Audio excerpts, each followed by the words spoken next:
TV. I am going to be showing you guys how to traverse through Zorin OS 10, and hopefully you guys enjoy the video.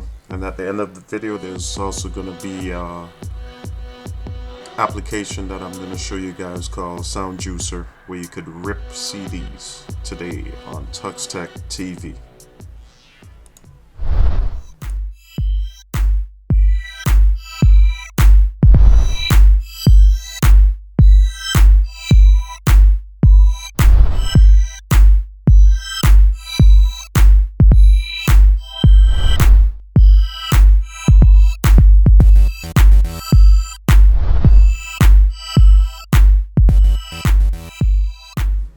Alright guys, welcome back to TuxTech TV.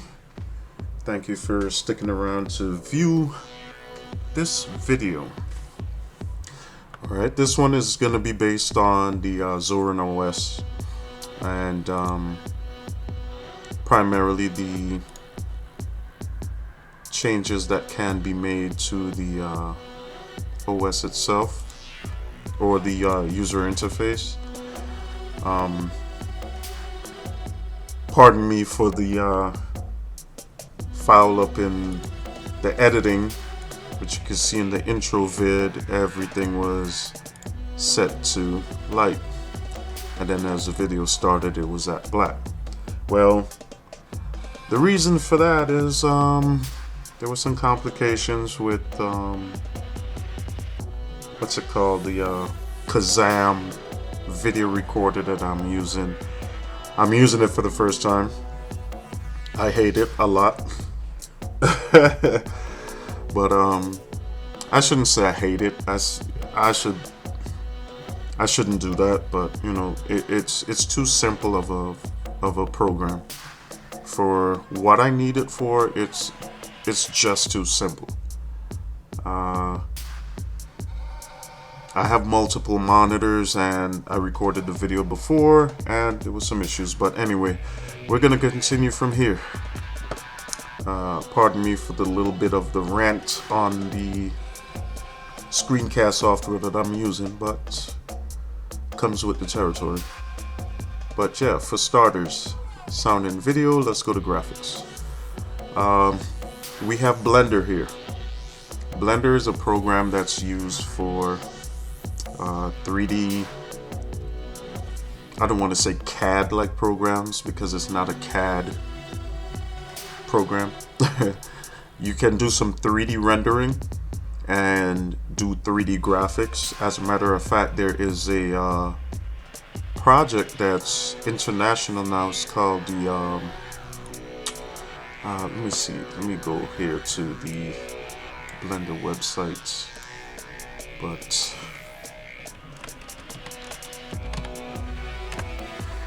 it's at blender.org, but they have this project, I forgot what it's called.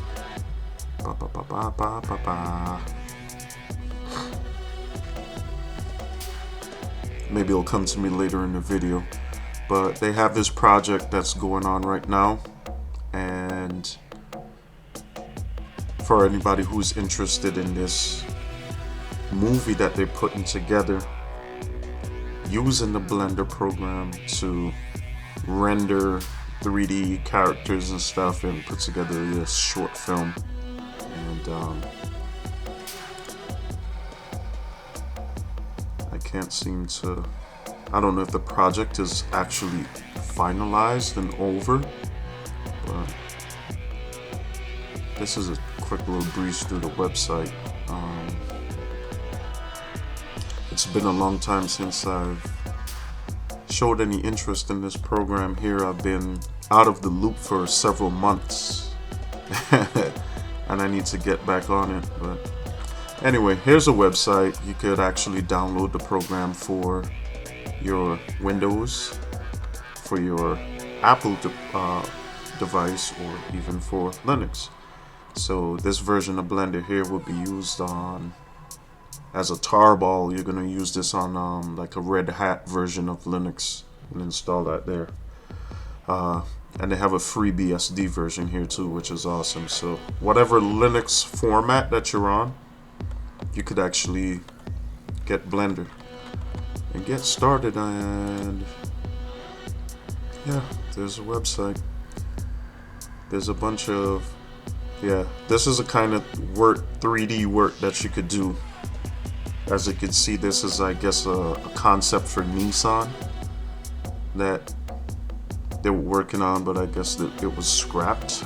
But yeah, that's something right there.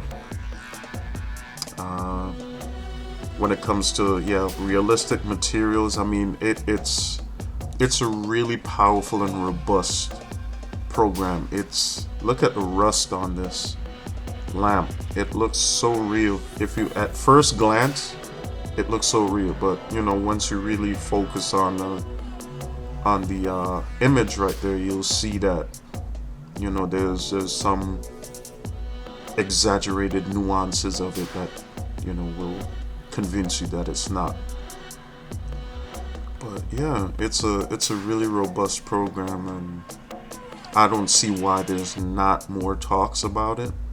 But I mean, it's been used in everything from, you know, free games to setting up, like, what you call it, demos for virtual reality visors and stuff like that.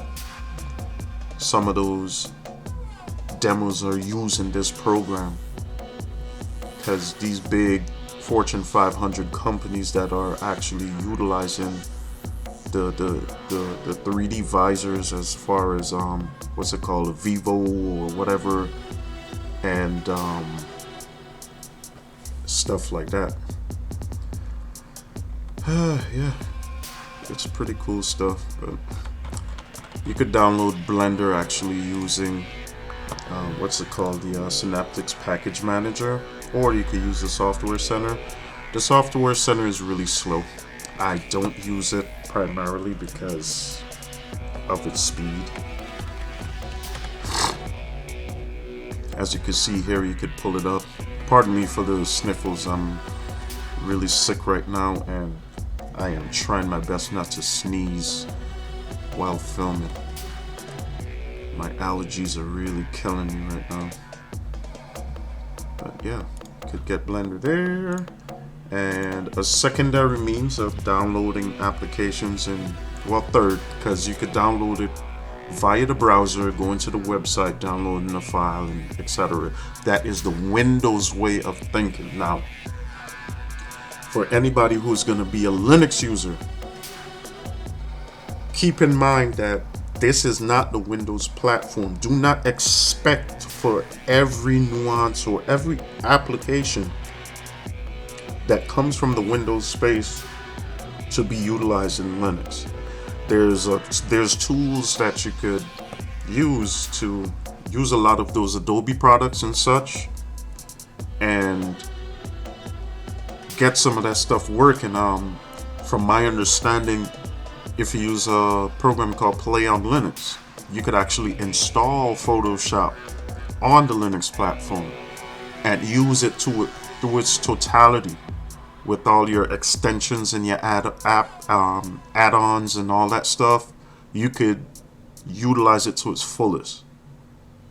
But if you're an advocate for using free and open source software without having to worry about licensing every time there's a new rev of that software, and worrying about whether your add-ons or your extensions are going to work on the newest format, which 9 times out of 10 is highly unlikely.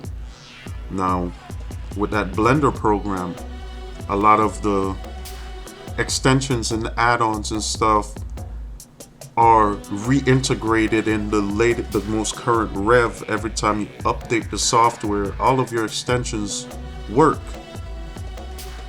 With GIMP, same thing. If you go to sound and video, no, it's not in sound and video. Is it in graphics? Yeah. When you use GIMP, that is a good enough substitute for using Photoshop. Actually, you could use 90% of the stuff that you do within Photoshop can be utilized in GIMP. And I say 90% because of the lack of the shortcuts that is in Photoshop. A lot of people complain saying that it's too complicated to use because the shortcuts aren't there. But there's actually ways that you can get those shortcuts active in GIMP, so that if you're coming from Photoshop to use GIMP, you could pretty much utilize it with those shortcuts. I also hear a lot of people complaining about the format that GIMP is using, that it only uses an 8-bit format. That's no longer the truth. You can utilize the 32-bit format and the 16-bit. Well, you could have done 8 and 16 before, but now you could use pretty much get your high resolution images on the 32-bit format. Well, at least from the last time I checked. I don't know if things have reverted or it doesn't work anyway. Well, let me digress that statement. It does work, but I don't know if it, if it's something that's still active as a feature. Image viewer is something that you use in place of a program called Darktable for photographers and such. This Inkscape program here is like for people who are artists, like to do doodles and sketches and stuff like that. That's pretty much there. And Simple Scan is connected to the installation of whether it's a HP or Epson driver, and you need to have that scan feature work within your driver. It's separate from the base driver for Linux, so that you could, I don't know it's done like that, but it works, so nonetheless. Internet here. Now, this is something that I don't really care for. It's just like a little, here you go, a quick little nugget from the Zorin developers. Basically, it's a tool to install additional browsers onto the platform. Midori is very lightweight. Midori is very lightweight and can be used on lesser systems that can't handle a more robust browser like Firefox and Chrome. And this web browser here, that just say web, is very similar to the web browser that you would get on like the Android platform. It's very lightweight also. So your two lightweight browsers are on the right. Please forgive me for the sound. That was a motorcycle just now, by the way. I can't help that. But anyway, back to the video. Here we also have Office tools. And the Office tools that we have here are similar to what you will have in the Office spaces and the Office tools that's utilized within Windows. So you got your LibreOffice suite. This is a suite package right here, which pretty much puts everything in a unified window. Once it's opened up, I'll show you guys. All right, there we go. So this is the entire suite, and you got your writer here where you could write your documents, and over here on the right you got your extras that you need for performing whatever task and creating whatever project. And Calc is like Excel, same thing here. And for those people who have a lot to say about LibreOffice, about it not being robust enough for them as far as in a business aspect, you can use Office 360 in Linux, and you don't have to jump through hoops. It is built into the cloud, so being that it's cloud-based, you could use that account that you signed up with on your Windows device and use it here in Linux. You pop open your Firefox browser and voila, Office 360. So Again, like I said in the past, to all of those who like to criticize, shut up, love your Linux. Anyway, moving on. Customization, system tools, look changer, Windows 7, which is the current setup that I have right now. XP. We all know what XP is, and I try not to talk about that too much. Crimea River, whatever. Ubuntu GNOME. I clicked on the GNOME feature there, and pretty much the panels are on my secondary screen, which I can't see on the screen that's being recorded. So I'm gonna switch back to Windows 7. You just have to trust that it works, and it actually works. So behave yourself. Anyway, we got here. Let me go back to system tools and theme changer. This is the color that you see with that light glow around the edges of the window that's open, and also carries throughout with the lines and the folders and stuff. So these colors could be changed. So you could click on that. Left click on your mouse and switch that to green. And immediately you see all my folders to the left here change, and down on the panel everything changed to correspond with that. Orange. Same deal. I'd like to say the orange, I guess, is there as far as a kind of a nod to the Ubuntu platform. So here's your red, and then down here you change it to dark, and with it being dark and the background has been chosen to be red, the appearance of the windows have a red hue to it. So I don't know how well you can see that there, but you can see that kind of a red hue in the dark space. And then I switch it to black. See my panel change to a jet black, and you can no longer see that reddish hue within the page itself. So I'm going to switch this to blue because that is the color that I like very, very much. Alrighty, and that's that for that light customization right there. But as far as the way that the look is, the look changer, when you actually, this is the core version, I believe. Yeah, when you download the core version, which is free, you only get 3 different looks. But if you actually get the paid version, which is only $10, you will get 3 more looks. You get the Unity look, the Mac OS look, and I can't think of the last one.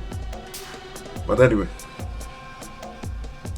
there's quite a few videos on customization with the Zorn OS on YouTube, so you guys could go take a look there. But anyway, alright, so you see within Wine here, this Play on Linux program. Here's what I was explaining to you guys if you want to install additional software that is Windows related. Internet, you got your list with your browser. Your mail client here, Geary, is a really awesome tool. What you use Geary for, basically with Geary you could have your Yahoo, your Gmail, and whether it be NetZero or wherever else you collect email from, you could have that one client have all those active email clients within itself. So if you want to check all your emails, you could just go to Geary and it's all right there. It's very similar to Thunderbird, and you can go and install Thunderbird. It's a product that is supported by Mozilla, which makes the Firefox browser. Um, that's something that you guys could check out too. And within the settings here, I also have in the settings here that I had the settings in the second window, so that's why it didn't pop up immediately. As you can see here, it looks similar to what is in Ubuntu Gnome. What is the other one called? The Ubuntu Mate. I want to say that no, actually, Kubuntu doesn't have a similar look when it comes to the system settings right here. I believe it's Xubuntu or X Ubuntu. When you go here to change to your user accounts, if you want to change your passwords, you could do that all here, but you have to unlock first. And once you unlock it, you could change your password here and put automatic login. You could turn that off. When you turn it off and you restart your computer, you have to install a password before getting started, kind of like you do on your laptop. And you could also set up new users and etc. Then here with the firewalls, you install your password first. So you could activate your firewall here. Once you activate it, it actually is grayed out. When you turn it on, then you see it in color. And I don't know if you guys hear my stomach growling, so yeah. Excuse me for that. Let me see, we have all that stuff there. Yeah. And I guess that's it. What I'm going to show you guys here is actually how to install SoundJuicer, which is the last application that I want to show to you guys. Yeah, let me go to Synaptic Package Manager, which is the easiest way to get SoundJuicer installed. It installs the latest version of SoundJuicer, so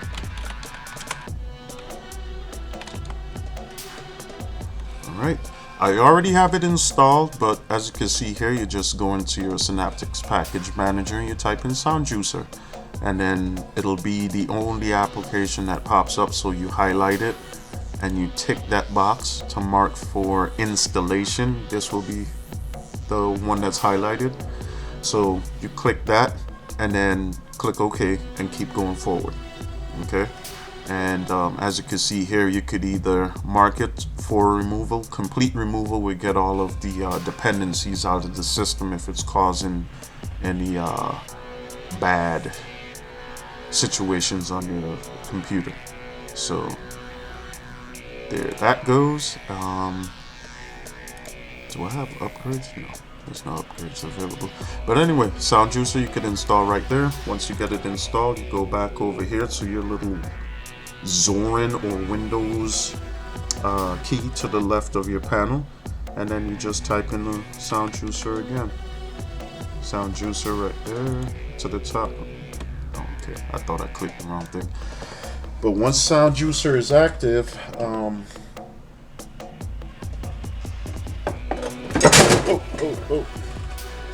that was my CD collection falling over.